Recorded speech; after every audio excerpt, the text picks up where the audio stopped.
pun kadang-kadang saya rasa macam Betul. berpeluh saya jadi. Betul. I boleh fly 150 mm. Ask him. Tak, sekarang benda je Ya, kami nak tahu je. I faham. So, tight lens punya shot, you really need to be in it. So, how?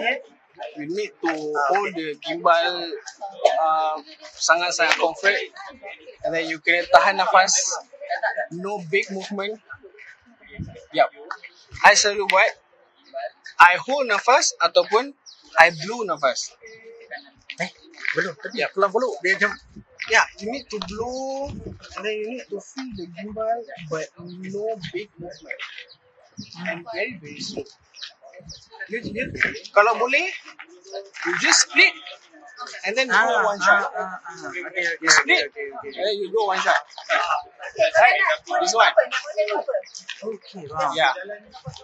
Kalau you dah 3 to 5 steps, 1, 2, 3, using 85 mm, Lari. and out. Apa dah jadi? Yeah. So how you want to make the dynamic shot with tight lens? Find a foreground. If you find foreground with 85 mm, subject is there. Your foreground is here.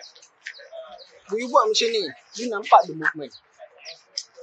Oh, it's like Sebab- showing the movement you talk. Okay, I understand. Yeah. Sebab 85 mm or 50 mm, you tak boleh dolly in, you tak boleh dolly out.